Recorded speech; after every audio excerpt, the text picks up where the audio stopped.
এই যে অবৈধ টোলিং আছে সরকারের অবৈধ নিষিদ্ধ, কিন্তু এটা পাথরঘাটা থাইকে পাথরঘাটা কোম্পানিদের এই টোলিংগুলো পাথরঘাটা থাইকে এরা মাছ বেচা কিনা করতো, মাছ ধরতো, যাইতো। এখন পাথরঘাটায় কোস্টগার্ডের সাথে একটা দ্বিধাদ্বন্দ্ব এদের হওয়ায় পাথরঘাটা থাকতে পারে না। কারণ পাথরঘাটা না থাকায় এরা গত এক বছর ধরে এই নদী বিষখালী নদী দিয়ে যাতায়াত করে আম্মো চলে যায়। আম্মো থেকে বাজার করে, আম্মো মাছ নিয়ে যায়, আম্মো মাছ বিক্রি করে, আবার আম্মো থেকে বাজার করে সাগরে নামে যায়। এখন আমাদের এই যে বিষখালী নদীতে ছোট ছোট ডিঙ্গি নৌকার মতো নৌকা আছে, আমরা ওই নৌকা দিয়ে মাছ আহরণ করি। ওই রাত্রের বেলা ওরা কোনো মানে চলাচলের জন্য যেই ইগুলো আছে ওদেরকে সিঙ্গেল বাতি, ওই বাতি ব্যবহার করে না, কোনো সার্চলাইট ব্যবহার করে না করে ওরা অন্ধকারের ভিতরে চলে যায়। আর ওদের যে এত বড় বড় ইঞ্জিনের কোনো শব্দ নাই, শুধু পানির শব্দ হয়, ফসফস শব্দ হয়। এই ইঞ্জিন আমরা যদি ইঞ্জিনের শব্দ পাইতাম তাহলে তো সরিয়ে যাইতে পারতাম দূরে। এই সরিয়ে যাওয়ার মতো কোনো সিস্টেম থাকে না, কাছে আসলে পানির শব্দ পাই, ইঞ্জিনের কোনো শব্দ নাই, এরকম চলে যায়। বোট পাশে মাইরা দিয়া ওরা মানুষ নদীতে ফালাই দিয়ে যায়, জাল কাইটে নিয়ে যায়, মানুষ মারা যায়।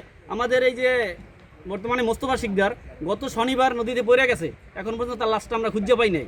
এই বিষখালী নদীতে এবং মোল্লাপাড়া থেকে পাথরঘাটা পর্যন্ত এই বিষখালী নদীর দেওয়া ট্রলিং বোট যাতায়াত করে আম্মা এরা বাজার দেয়, মাছের বাজার।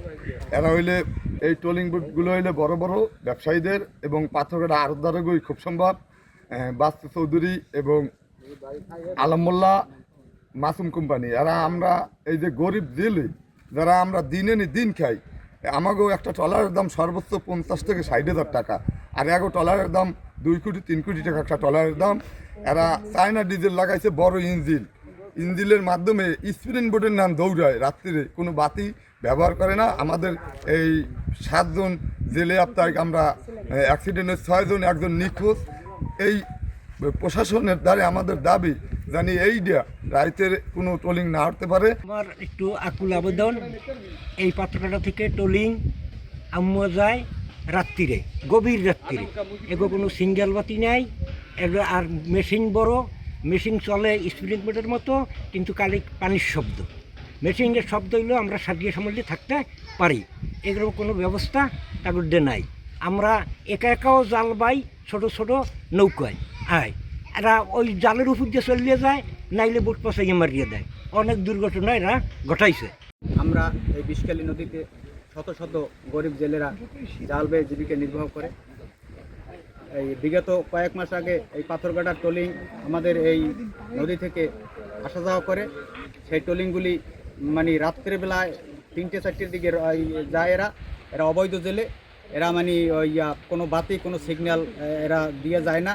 আর এদের বড় বড় ইঞ্জিন, এদের কোনো ওই ইঞ্জিনের শব্দ আমরা পাই না। যখন জেলেরা রাত্রে এই জাল বায় তখন জেলের টলার পাশে মারিয়ে দিয়ে যায়, মাছ দিয়ে তুফানে মানুষ পড়িয়ে যায়।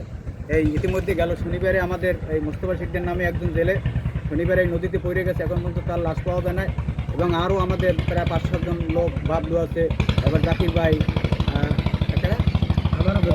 ওই বেল্লাল, এরকমের মানুষগুলোর নদীতে এরকমের ফালাইয়ে দিয়ে তারা চলে যায়, তারা উঠানের কোনো ব্যবস্থা করে না এবং জালের উপর দিয়ে যাইয়া তারা 25-30 কেজি জাল কাটিয়ে যায় এবং সেই জালের দাম প্রায় 20-25 হাজার টাকা। এতে আমাদের এই গরিব মানুষের সেই জাল বানানোর মতো ক্ষমতা হয় না এবং আজ পর্যন্ত আমরা এর কোনো বিচার পাই নাই এবং গুলশেখালী 3 জন মানুষ মারিয়ে ফেলাইছে। হ্যাঁ, আমরা বিভিন্ন জায়গায় কোস্টগার্ডের কাছে বলা হয়েছে, বিভিন্ন এই জায়গায় বলা হয়েছে, কিন্তু এদের কোনো বিচার পাই নাই। আমাদের এই 5টা ট্রলার অ্যাক্সিডেন্ট ঘটে গেলে আমরা কোনো বিচার ব্যবস্থা আজ পর্যন্ত পাই না। আজকে আমাদের এই মোস্তফা শিকদার 7 দিন হয়ে গেছে পূর্ব, আমরা এক জায়গার লাশটাও পাই না। আমাদের দাবি এই ট্রলিং বন্ধ করতে হইবে এবং এই সরকারের নিষিদ্ধ ট্রলিংগুলা যারা এই টাকা খাইয়া এই পাথরঘাটার কোস্টগার্ডের লাগে মিল্লি দিল্লিয়া এবং টাকা বড় বড় নেতারা খাইয়ে লইয়া হাত ট্রলিং আবার চালু করলে কেন উদ্দেশ্য? আজকে আমার গরিব মানুষ সব শেষ।